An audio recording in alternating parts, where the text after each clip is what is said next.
não conseguimos ter controle sobre todas as coisas nas nossas vidas. Ainda que saibamos da importância de fazer escolhas que conduzem a consequências, não podemos controlar todas as circunstâncias, mas sabemos que é um Deus que está no controle de todas as coisas. E a palavra de Deus nos informa que tudo coopera para o bem dos que amam a Deus. Esse é o assunto da nossa conversa hoje e nós queremos entender isso um pouco melhor. Fique comigo, nos próximos minutos receberemos um pouco mais de luz, de entendimento e compreensão das Escrituras sobre o assunto.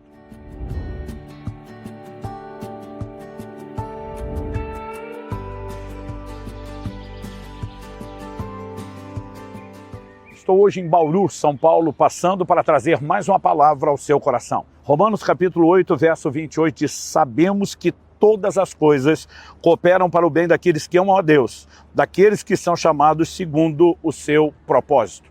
Uma afirmação como esta das Escrituras não tem o propósito de produzir mera informação, mas de gerar em nós convicção. Quando o apóstolo começa dizendo sabemos que, é quase como se ele partisse da premissa, não só fomos informados, mas temos uma convicção que não apenas molda e conforta a nossa maneira de pensar, mas que sustenta a nossa confiança em Deus. Você já deve ter ouvido a frase, Deus está no controle. Os antigos também falavam muito sobre a providência de Deus. Há uma capacidade que Deus tem de gerenciar todas as coisas de maneira que nossa mente jamais conseguirá compreender o que dizer e explicar. Um dos atributos de Deus é a onisciência, Ele conhece todas as coisas. Um desdobramento desse é o que nós chamamos da presciência, a capacidade de conhecer antecipadamente todas as coisas. Imagine você, o desafio de jogar uma partida, por exemplo, de xadrez, com alguém que sabe todos os movimentos que você fará. Deus não é pego de surpresa em absolutamente nada. Não existe circunstâncias, não existe decisões, não existe nada que alguém possa fazer ou imaginar que escape ao controle de Deus. E ainda que Deus tenha nos confiado o poder de escolha, livre-arbítrio, decisão, Ele nunca será pego de surpresa por absolutamente nada.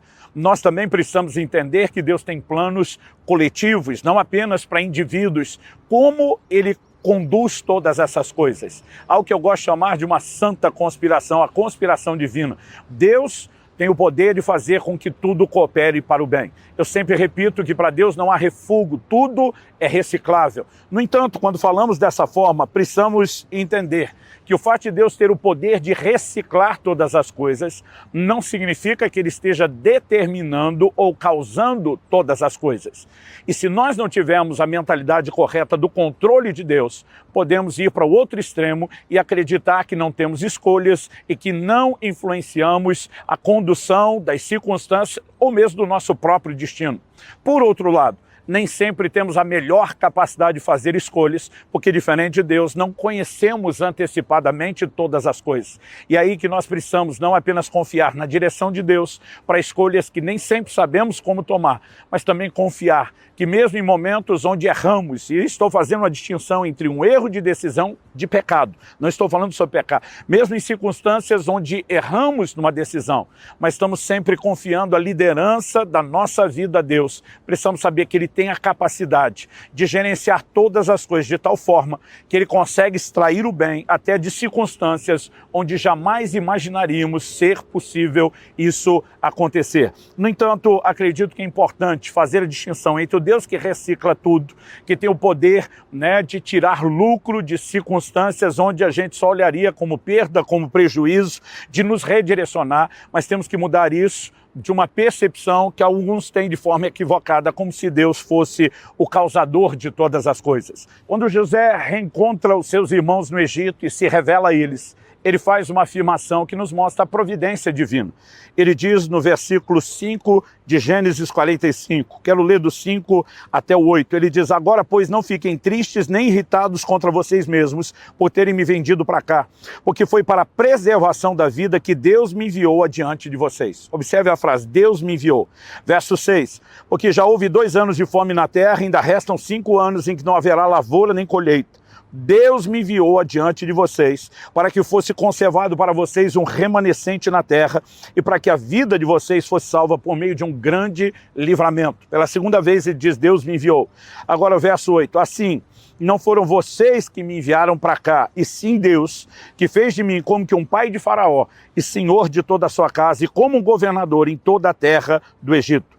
Em 4 versículos, José afirma 3 vezes aos seus irmãos: Deus me enviou para cá. Ele diz: não foram vocês que me enviaram, foi Deus que me enviou. Isso significa que quando os irmãos de José acabam decidindo vendê-lo, que eles não fizeram isso por vontade própria, que Deus foi o causador que forçou essa circunstância, que isso não tenha sido decisão deles de modo algum. Nós não podemos presumir isso porque é a Bíblia que explica a Bíblia. Quando Satanás tenta Jesus e distorce uma porção das Escrituras do Salmo 91, Jesus rebate na hora: também está escrito. E com a frase também está escrito, Jesus está dizendo: o resto das Escrituras não concorda com essa aplicação que você está fazendo de uma parte das Escrituras. Olha o que o mesmo José diz em Gênesis, no capítulo 50, no verso 20, falando aos mesmos irmãos a respeito do mesmo assunto. Ele diz: vocês, na verdade, planejaram mal contra mim, porém Deus o tornou em bem, para fazer como estão vendo agora, que se conserve a vida de muita gente. Então ele diz: quem planejou mal foi vocês. Deus reciclou, Deus transformou em bem. Ou seja, nós não podemos confundir a capacidade de Deus de reciclar circunstâncias, fazendo dele um causador. Se você pega sozinho a frase Deus me enviou para cá, não foram vocês que me enviaram, parece até que os irmãos de José agiram mal porque eram marionetes na mão de Deus e não tinham escolha. Isso não é verdade. Nós precisamos entender que Deus nos deu o direito de escolha, que nossas escolhas geram consequências, mas isso não significa, principalmente dentro do contexto do que Paulo diz, todas as coisas cooperam para o bem daqueles que amam a Deus, que são chamados segundo o seu propósito. Nós que estamos vivendo em amor, devoção, entrega a Deus, rendição a Ele para viver o cumprimento do seu propósito, podemos e precisamos crer que Ele está no controle das nossas vidas e que Ele tem o poder de gerenciar e mudar circunstâncias. Até mesmo circunstâncias que Deus usa para o bem, não significa que Ele queria que acontecesse. A prova disso é que muitas vezes nós vemos circunstâncias onde Deus trouxe advertências para que aquilo não precisasse acontecer. Então, em Atos, no capítulo 27, por exemplo, nós vemos dos versículos 9 a 11, o apóstolo Paulo trazendo uma advertência.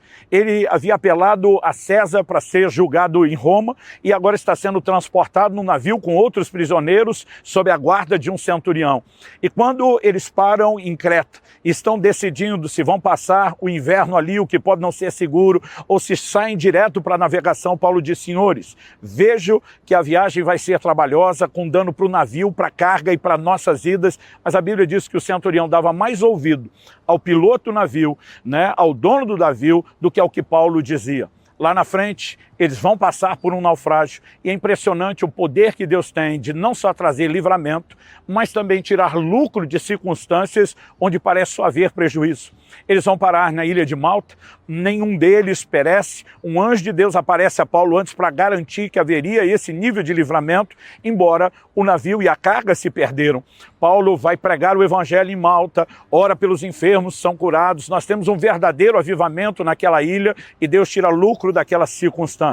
Agora a pergunta é: Deus queria que aquelas coisas acontecessem daquela forma? Porque em Atos 27, 21, na hora que estão na iminência do naufrágio, Paulo se levanta para dizer: senhores, era preciso terem me atendido e não partir de Creta para evitar esse dano e perda. Eu brinco que Paulo faz um dos papéis da esposa no casamento. Todo marido sabe que quando não ouve o conselho da mulher, há uma grande probabilidade que a história termine com ela dizendo: eu falei, eu te disse, eu te avisei. Paulo levanta e diz: se vocês tivessem me ouvido, esse dano poderia ser evitado. Ou seja, aquilo não tinha que acontecer. Não era um fatalismo, uma determinação divina inevitável. O próprio Deus dá advertência para que aquilo não precise acontecer, para que outra decisão possa ser tomada. Mas ainda que por falta de entendimento a escolha tenha sido feita de forma errada e tenha gerado um certo nível de prejuízo, não significa que Deus não possa reciclar as circunstâncias. Mas, evidentemente, ele não pode ser tratado como causador, porque o causador não tentaria convencer as pessoas a ir numa direção diferente. Até mesmo a decisão de Pilatos de julgar Jesus, que beneficiou toda a humanidade com salvação.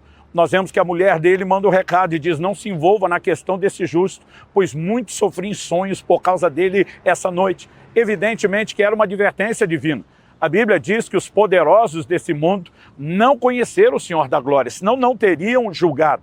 Então houve limitação, houve decisão errada e o Deus presciente, que não causou essa decisão de Pilatos, que ainda o advertiu antes dele agir com a injustiça com que acabou praticando. Deus decidiu gerenciar e tirar lucro dessa circunstância depois. Portanto, não podemos deixar de confiar num Deus que afirma na Escritura que tudo coopera para o bem. No entanto, não podemos olhar para Deus como se simplesmente ele tivesse escrito o script de todo o teatro, de todo o filme, e agora as coisas simplesmente só se conduzem de acordo com uma determinação dele.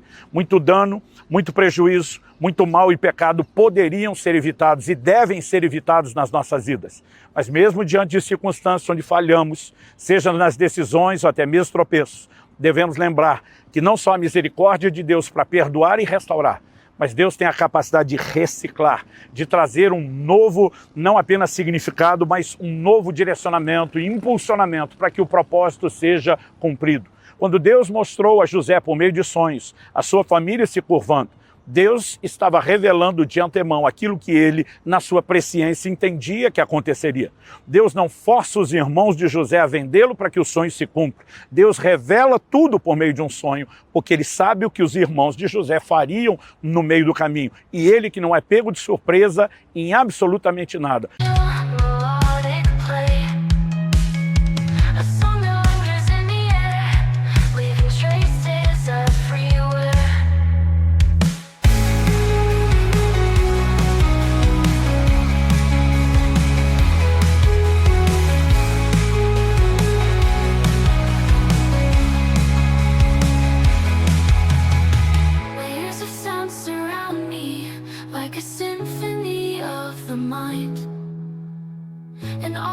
Masterpiece unfolding in a melody so kind.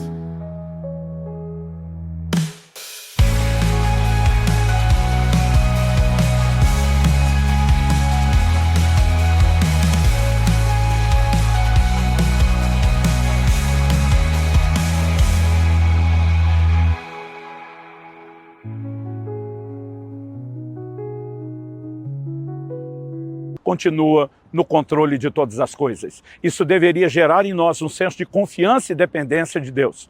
Um temor também nas nossas escolhas, porque somos responsáveis por elas. Mas ainda assim, precisamos entender que apesar de controlar até certo ponto o nosso destino e as consequências, o controle final reside nas mãos do Deus Todo-Poderoso, que nos ama e tem um plano melhor em mente. Que esse entendimento nos ajude a mais do que ter uma informação para o nosso credo, que ele sustente a nossa confiança em Deus.